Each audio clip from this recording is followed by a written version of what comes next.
The kitchen clock ticked like a heartbeat, each second a hammer against my skull. I stood frozen, the dish towel clenched in my fist, as Sarah's words sliced through the air. "I'm pregnant, and it might not be yours." Her voice trembled, but her eyes, those hazel eyes I'd memorized over 7 years, held a defiance that gutted me. The room smelled of burnt toast and regret, the kind that lingers when love curdles into something unrecognizable. I'd sensed the fracture weeks ago.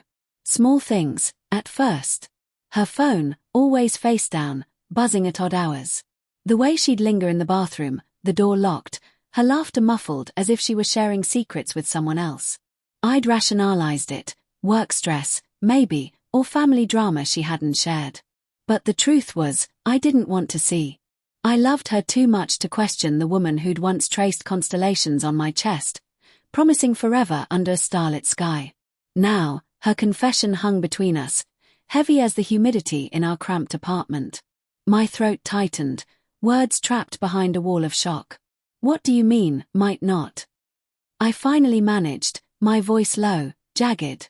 I wanted to scream, to shatter the silence, but all I could do was stare at the woman I thought I knew. Sarah's fingers twisted the hem of her sweater, her knuckles white. "It was a mistake, Ethan. A stupid, reckless mistake." Her voice cracked, but she didn't look away. "I didn't mean for it to happen. It was, one night. I was drunk, and he was there, and I just..." "Who?" The word was a snarl, escaping before I could stop it. My pulse thundered, drowning out the clock. I pictured her with someone else, some faceless man touching her, laughing with her, stealing what was mine. The image burned, acid in my veins. She hesitated, her lips parting, then closing. "Does it matter?" she whispered. "It's over. It was nothing." "Nothing." I laughed, a bitter, hollow sound. "You're carrying a child that might not be mine, and you call it nothing." I stepped closer, the linoleum cold under my bare feet. The kitchen felt too small, the walls pressing in, trapping us in this nightmare. "Tell me who, Sarah. I deserve that much." Her eyes darted to the window, where rain streaked the glass like tears. "It was Mark," she said finally, her voice barely audible. "Mark. Her co-worker. The guy with the easy smile and the late-night team meetings." I'd met him once, at a company barbecue, his handshake too firm, his gaze lingering on Sarah a second too long. I'd dismissed it as paranoia. Now, it felt like a neon sign I'd been too blind to read. I turned away, gripping the counter, my knuckles aching. The room spun, dishes in the sink, her half-eaten yogurt on the table, the life we'd built crumbling under the weight of her words. I wanted to hate her, to hurl accusations, but beneath the anger was a deeper ache. I still loved her. God help me, I did. "Why?" I asked, my back to her. The question felt like a blade, cutting both ways. Was I not enough? Did I fail you somehow? My voice broke, betraying the vulnerability I despised. I'd spent years building a life with her, late-night talks, shared dreams, the promise of a family. Had it all been a lie? "It wasn't you," she said, her voice closer now, trembling with guilt. "It was me. I was lost. Work was suffocating, and I felt like I was disappearing. Mark, he saw me. He listened. It was a moment of weakness, Ethan. I swear, it meant nothing." I spun around, my eyes burning. "Don't you dare say it meant nothing. You betrayed me. You betrayed us." My hands shook, and I shoved them into my pockets to keep from breaking something. "And now there's a child. A child that might belong to him." The words tasted like ash, each one a fresh wound. Sarah's face crumpled, tears spilling down her cheeks. "I'm so sorry," she sobbed, reaching for me. I flinched, stepping back, and her hand fell limp. "I love you, Ethan. I never stopped loving you. I made a mistake." I wanted to believe her.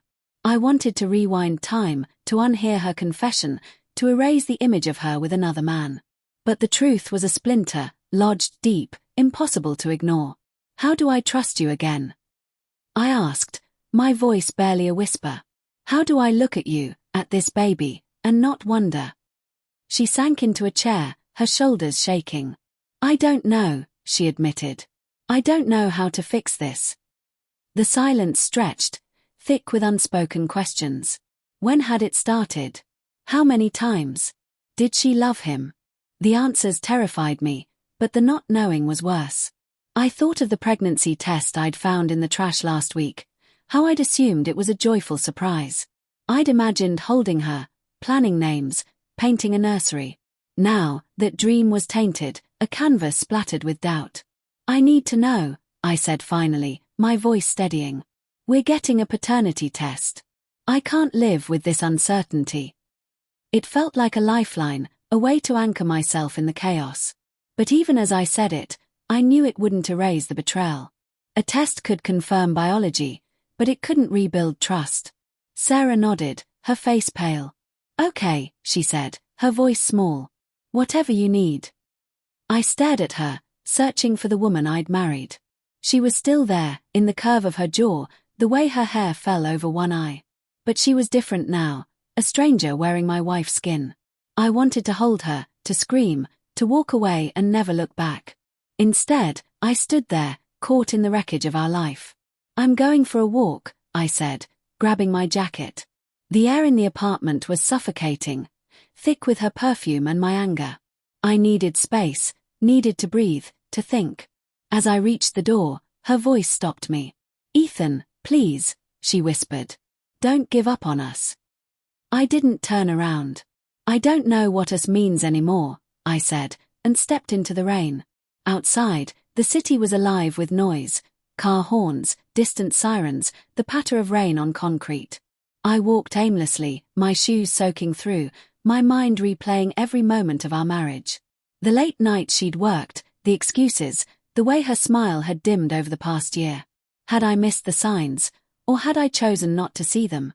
The question gnawed at me, a slow bleed of guilt and rage.